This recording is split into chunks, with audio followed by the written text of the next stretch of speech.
This is Meghan Ryan Asbury, and you're listening to the Radical Radiance Podcast. Meghan, I am so excited about this conversation. Thank you for being willing to be my guest today. Yes, I feel like this is fun because I get to be your guest twice. I know. You get to be my guest twice in a few months, which is so fun. And I am having a blast with this series that we're doing through my new book, You're Not Too Late, Trusting God's Timing in a Hurry Up World. And chapter by chapter, I have just sat back and thought, like, what voice do I want to bring into this conversation? And some of them have been really obvious. And then like there were a couple of chapters along the way that I just kept saying like, okay, God, like, I just don't feel like you've given me the right person. And so it's just like stayed blank on my production calendar. And this was one of them. The jealousy conversation was one of them. And after you and I connected, I remember thinking like, okay, I had her on to talk about You Are Not Behind. And as I was planning this, I was like, is it dumb to like what more are we going to talk about? Like we covered a lot of the bases in your episode about your book, but then I was like, no, like she is who I want to talk about jealousy with, because God has just given us both a heart for just kind of a similar vein of a struggle that so many women are having right now. And envy and jealousy is a huge part of that. And so I think this conversation just really matters to me, and I know it matters to you. So I'm just grateful that you would be a part of it. So this is chapter 5 that we are talking about today. Every chapter of You're Not Too Late is somewhat of a journey from something to something else, from doubt to hope, from fear to confidence, from isolation to community, and in our case today, from jealousy to gratitude. And before we got on, I was like, do we want to tell them? I think we have to tell them how we became friends. Do we want to tell them how we became friends? Because it's such a funny story. And I remember a friend telling me when this happened, like, Rebecca, I think one day God's going to use this somehow. Like, I think this story will be told, and I think it matters. And so I'm going to back us all the way up to how I initially found out about Meghan Ryan Asbury. So last summer-ish? Yeah? Yeah, that sounds right. Maybe spring, maybe summer. Yeah, spring, summer, you announced your first book, You Are Not Behind. And here's how it went down for me, okay? So I was at work one day and I got a text message from a friend. And she sent me a screenshot of this like beautiful photo that you posted with your like first announcement of the book. And she was like, Rebecca, I don't think you know about this because I would know that you know about it if you knew about it. And so I'm sending this to you. And so guys, here's what had happened. I had written a whole book and titled it the exact same title as Meghan's book. It's the short version of the story. Which is crazy. Which is wild, right? And out of all the iterations of words that we probably both combined together, we both came with the same like output. And the wild thing was Meghan's book came out in September last year. Yep. The details are burned in my memory. Yes. And mine was going to come out the following April of this year. So Meghan, I remember where I was standing when I like got the text from my friend.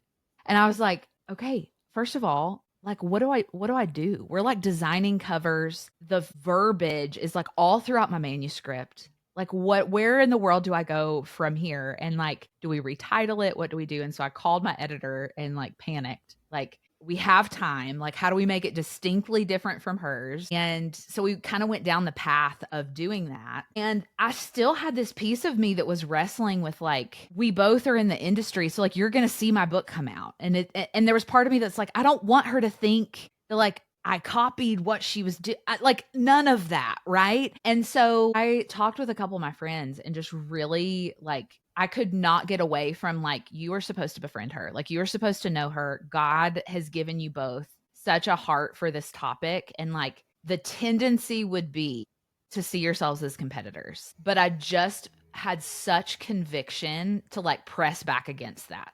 Because what is so beautiful is I've seen God use You Are Not Behind in such significant ways. I've read it cover to cover. It's an incredible book. It is an altogether different book than You're Not Too Late. Yeah. Which is like such a cool journey to go on. Like after kind of that moment of like, what are we going to do? I also remember where I was when I was on a walk one day and I was like, you know what? I'm just going to audio message her. She doesn't know me from Adam, but I'm just going to be like, hey, we wrote the same book.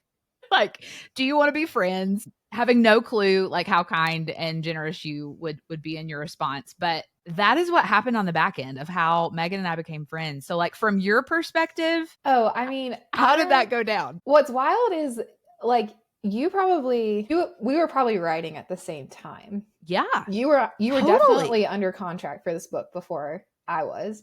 And it's just crazy because like you just don't overlap in those ways behind the scenes in the publishing industry to know that like somebody else is writing a That's book. right. You know what I mean? Like, you only know it's already out. Yeah. And so I remember it was in my like request DMs. Yeah. And I didn't even look at your profile. I just like started listening to the audiobooks and I remember, or audio message. And I remember thinking like, oh my God, I would have fallen to pieces if I were you. Not because. Well, I'm also giving myself a lot. I'm telling you like the highlights. Like I did absolutely lose it. I was like, if this had happened to me, I think I would have quit. I think I would have been like, nope, that's it. We're not doing it. I'm done. Yeah. And so I just remember you were extremely just like generous. And I think you had actually gotten a copy of the book at this point because my publicist had been sending it out for podcast requests. And I remember telling my husband, I'm like, there's this girl who like just audio messaged me and she wrote a book that was the same title and she found out about mine and she changed her title and I feel so bad. Oh my gosh.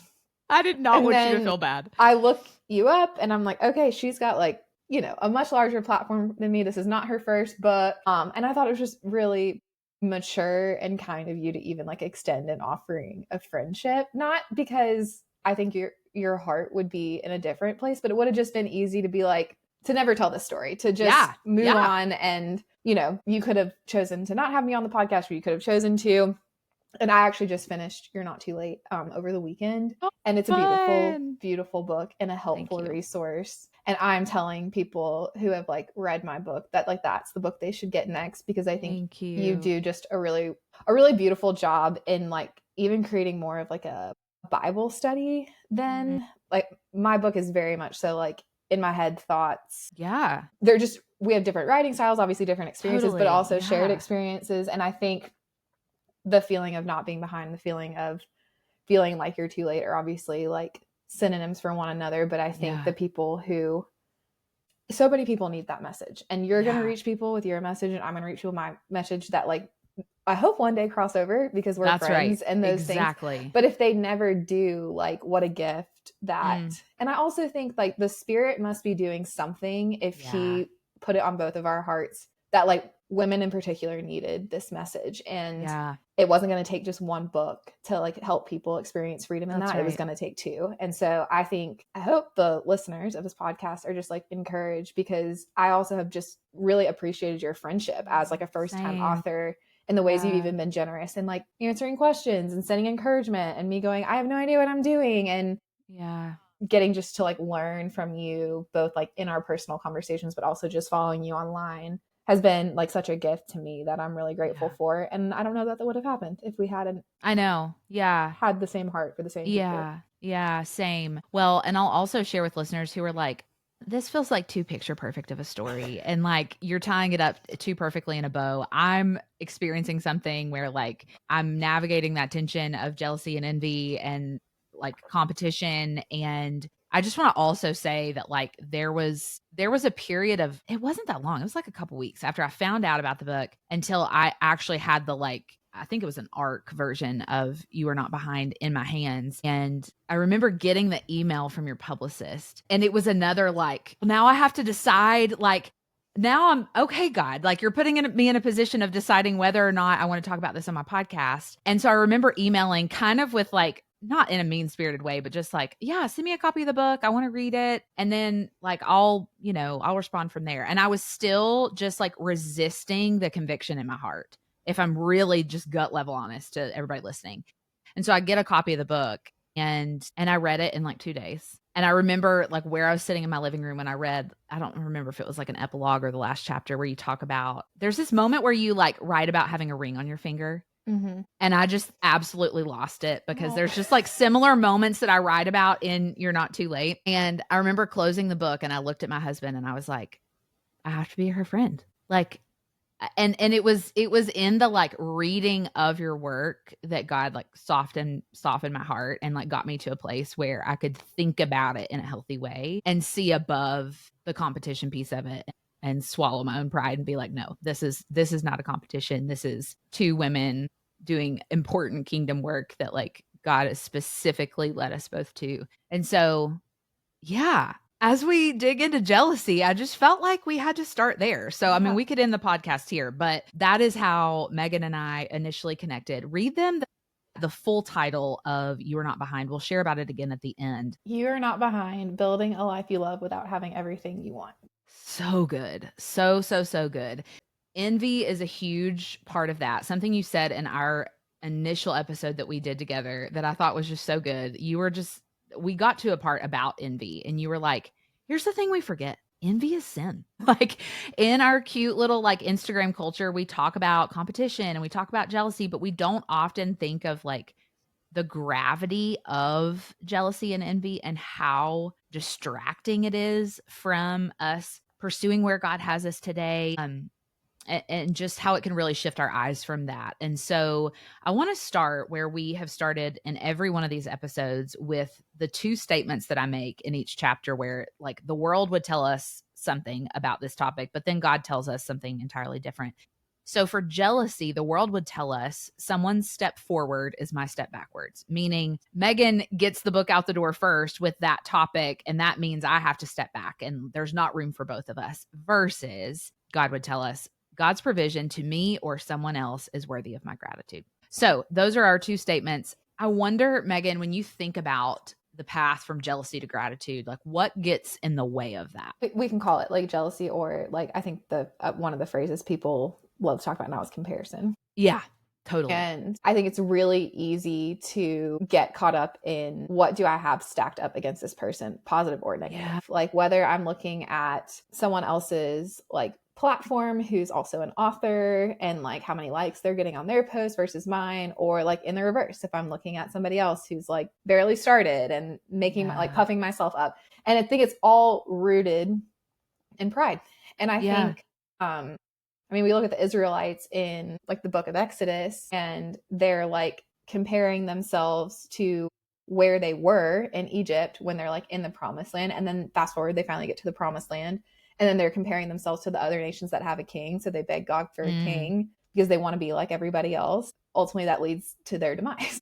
And I think we are so fixated, I think, especially in like a social media culture, to just, I mean, all we're doing all day long is looking at what everyone else has and what everyone else is doing. Yeah. And even if we have those things, and even if we're doing those things, we're missing sight of that because we're so focused on what everyone else is doing. And I think there's so much happening in our own lives that we're not willing to pay attention to because we're so hyper fixated on what somebody else has that we either don't have in the same way or that we don't have at all. And the only remedy to that is gratitude.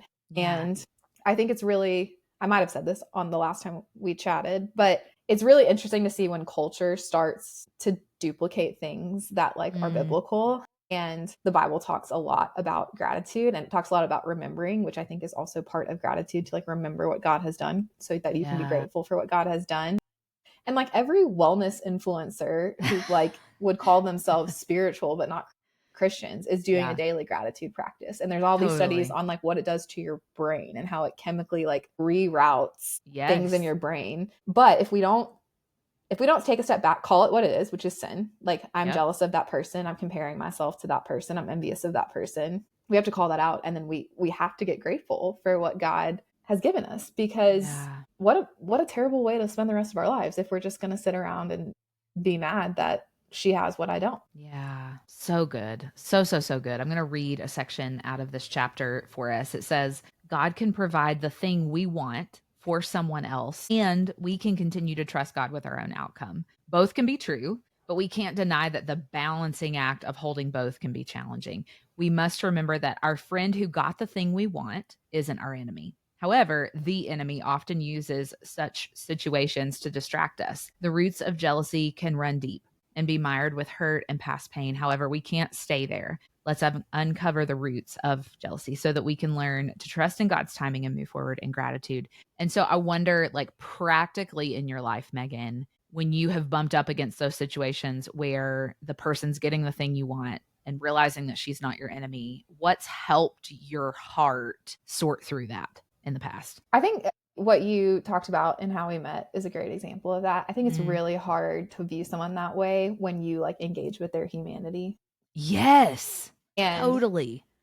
I think it's really hard to look at someone else as like the cause of your pain, or like you kind of like villainize this person like, oh, well, they don't deserve it and I work so hard, or whatever it may be. I think like praying for that person and engaging with that person is a great way to overcome that, because I think you realize they're not doing any of this because they're thinking about you at all. And I think we forget that. We think about us more than they think about us. And I have to, I got asked this question all the time. I was, similar to you, like one of the last friends in my friend group to get married, and I was in a million weddings, and my like entire budget for my 20s was like towards bachelorette parties and bridesmaids dresses. And I remember so many people like, do you just not get exhausted with it? I'm like, physically, sure. But why would I be sad that my like friend who I love got this thing she really wanted? It's not about me. Like I don't want to marry that guy she married, you know, like that's her guy. And I think it's so easy to have a scarcity mentality. And I think this is like a human condition problem. Like we all want to like hoard and hang on to and control. And we are scared there's like not enough to go around. Yes. And the reality is like God is in control of all. He is like the God of abundance and the God of provision. And like, do I sometimes wonder why this girl gets this thing that I want when I feel like he's not? Yes, that's like hard to reconcile. Why would she get it and why would I don't? But I think I just have to constantly remind myself, like, what's happening to them has nothing to do with me. Yeah. And how silly of me to think that it does. And how cunning of the enemy to be like, let me create division. Let me use her to like feed into your doubt about who God is and like the plan that he has for your life. That is good. I think there are like obviously circumstances, like I've walked with a lot of friends over the last couple of years who have like very tragically lost like babies and, and things like that. And like, yes, I can understand why, like, you might not need to go to the next baby shower. Like you were, and that doesn't make you a bad friend and that doesn't make you selfish. And I think there's obviously like times and seasons for those things. But I think like remembering that like that other person isn't walking about their day thinking, how can I one up you? Yes, totally. Yeah, so good. And to kind of put a bow on what we're saying here, there's a piece in this chapter where I talk about this cycle that we tend to go through when we're experiencing envy and jealousy. And there's 3 pieces to it. So the first couple, and I think this is an interesting distinction, are not sin. Okay. Like there's this cycle of longing, looking, and lingering. Which is so good. Yes. Okay. I highlighted all that. I love it. I love it. Okay. So here's what we forget when we're struggling in this way. Like so many of those desires, the desire to have kids, the desire to be married, the desire to reconcile a relationship, to grow in your career, none of those things are bad inherently. And most of them are God-given desires. So like foundational truth and a starting place before we like walk through this is that those desires aren't bad. So there's the longing in our hearts that desires to experience that thing. That's step 1 in the cycle. Step 2 is looking, right? Like we look around us, we notice other people getting married or other people having babies or other people fill in the blank. Where our hearts get in trouble is when we linger there and we kind of keep walking through that cycle. We keep ruminating. And then all of a sudden, our friend who has a baby is the enemy. That's how we get there, right? So I would be curious, like, as you've noticed in yourself, kind of walking through this cycle and navigating yourself out of that cycle, how can we and what does it look like to maybe notice, like, ooh, I'm getting stuck in that lingering phase? I mean, step 1 is like recognition.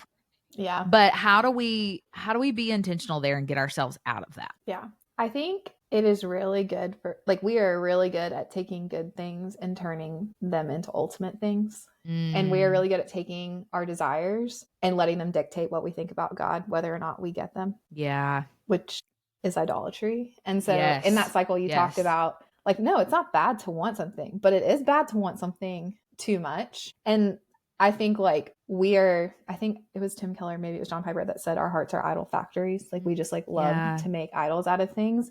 And when the thing we want starts to influence the relationships that we have, like that's a good check engine light to be like, this has become an idol in my heart. And the way that we deal with idols in our heart is not to like stuff down and pretend that we no longer want the thing. Yeah. Because that's just going to come out sideways somewhere. It is to like come before the Lord and say like, I'm going to be honest about this desire I want. I'm going to be honest about like how hurt and disappointed I am that I've not gotten it yet. And I'm going to be honest about what that makes me think about you, Lord, because not only is it putting a wrench in that relationship with that other person, it's definitely putting a wrench in your relationship with the Lord. Yeah. And I think like laying those things down before God and being like, Lord, I want to want you more than I want this thing.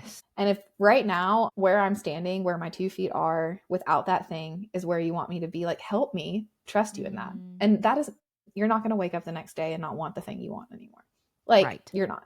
And I think like there's a level of where you're all going to be longing for our circumstances to be different because we're not built for this life. And like we're always going to have some sort of longing within us because eternity is set in our hearts and we're not there yet. Amen. But I think that check engine light of if this is starting to like negatively impact my relationship with someone else and my relationship with the Lord, I have made something into an idol that was never meant to be that. I've lingered way too long. Yeah. And I think there are boundaries you can set in place to like take a step back from that. Like, are there things that are like triggering you that are making you want that thing more? Are there places and spaces? Are there people in your life who are like not being helpful? Like, do you need to have some conversations? Sure. But I think it starts with like getting honest before the Lord of I've made this good thing an ultimate thing. That's right. Yeah. I love that statement. I've made a good thing an ultimate thing. That's so good. And we have a whole chapter on idolatry in the book, which was so important to me. And it's not chapter 1, but it was like one of the most important pieces of this for me. And I think that distinction is so important. And you said it so beautifully, but like these desires are God-given. But if somebody's listening and thinking like, okay, well, tell me how to know, like, how much is too much? How much can I want to be married? How much can I want to have kids? And I would answer back like our hearts know. When it's like asking how far is too far before you get married, right? It's like that kind of question. If we're asking that question and it's the thing that we're ruminating on, and you could honestly answer like, do you love that thing more than God? Like, I do think that's a really good check engine light question to your point. Like, I think that's such a healthy way to kind of distinguish it. And I've had friends who like were willing to admit that and then they still sat in it. I mean, I can think of like a friend right now where it's like really wants to be married, really mad at God that they're not married. Yeah. And absolutely is just going to sit there. Yeah. Like despite all the things, you know, the practical things, the spiritual things you can do, they're just like, they're mad and they're upset and they're like willing to admit that. And so I think it's that like second step of like, we are constantly having to die to ourselves. We are constantly having to lay the idols of our heart down before the Lord. Sanctification is never a point of like arriving, which is like so funny that we wrote books about not being too late and not being behind. Cause I'm like, the reality is like life, we're never going to like arrive at a point in life, you know? But I think like you can't stop at acknowledging it. Like you have to like constantly put that like thing down back on the altar before the Lord, or else you're going to get stuck. Yeah. Yeah. So good. So I tell a story that I'll quickly share in this chapter, and it kind of goes back to this idea of navigating friendships that are in different seasons of life, because that can be such a challenging piece of turning from jealousy. And so I was in a small group years and years and years ago. It was a bunch of single women in the beginning, and one by one we got married off, and the group kind of morphed over the years to the point where I would say about half of us were married and about half of us weren't. And there was one night where we'd finished small group and we were taking prayer requests, and one of the married gals kind of spoke up and just made a comment about how her husband was traveling that particular week. He doesn't travel a lot. And she just said, you know, guys, I just really, and she was like earnestly asking us to pray for her. Like, I hate staying alone. My husband is traveling all week, and I mean, he's not gonna be back till Friday, and like I'm just terrified to stay alone. And so like I just need prayer that like God will just like calm my anxiety and all the things. And Meghan, I was so frustrated at her during the conversation, because my only thought, again, back to like our own selfish pride, was like, You know what I'm going to do when I leave small group? I'm going to do what I do every night. I'm going to walk back to an empty apartment where sometimes I get scared to stay alone, but I do it every night. And I was so prideful in my heart about like my knee-jerk response to her rather than like going before God and like praying for her, checking in on her throughout the week. Like sadly, my response was very comparative and was very envious of her reality. And so I think that happens a lot to us, if I'm just going to transparently share, like when our reality bumps up against somebody else's who has the thing we want. And so, you know, I would love to go back to that moment and have a do-over. But if a woman is listening today and me sharing that story kind of bubbles up something similar in their hearts of a response that they had, how do we do that well? Or how has that been modeled well for you? I don't know if I have like the perfect answer for that, but I think you don't have to. What that makes me think of is, I'm going to flip it, if that's okay. Flip it. Because I think, like, let's go back. We have to acknowledge the sin in our own hearts of like, why am I getting so irritated by this woman who's just confessing that she's scared? Like, yes, what is, you know, and again, it is hard to do that when it's like something you deeply want. But I also think back to like the gratitude being the antidote to jealousy. I sometimes think we and other people need to be made aware that we are living out what somebody else wants. Because I don't know about you, like when neither you nor I have children yet. Yep. And I'm sure you, like me, 95% of your friends do. Yep. And when they sit around and just complain about their children, I look at them and I'm like, do you like your kids? Yeah. Or if you're just sitting around complaining about your husband, I'm like, are you happily married? Yeah. And I think most people, especially people you and I would choose to be friends with, would be Sure. like, oh my gosh, of course I love my husband. Of course I love my kids. And I'm like, well, then you need to think about what's coming out of your mouth, because nothing you're saying is making me want to have children or making me want to get married. And I think the words that we speak frame what we have like going on in our hearts. And so like, I do think it's an important check for us. Like, how am I communicating about my circumstances in a room of people where somebody else might be looking at me going, that's exactly what I want. That's really good. Yeah. And I think being grateful that like, wow, I'm so grateful to be in a season of life where I'm like independent and single and living alone. Like, I'm never going to get this back. I should like think before I like complain about that to like a girl who's 5 years younger than me.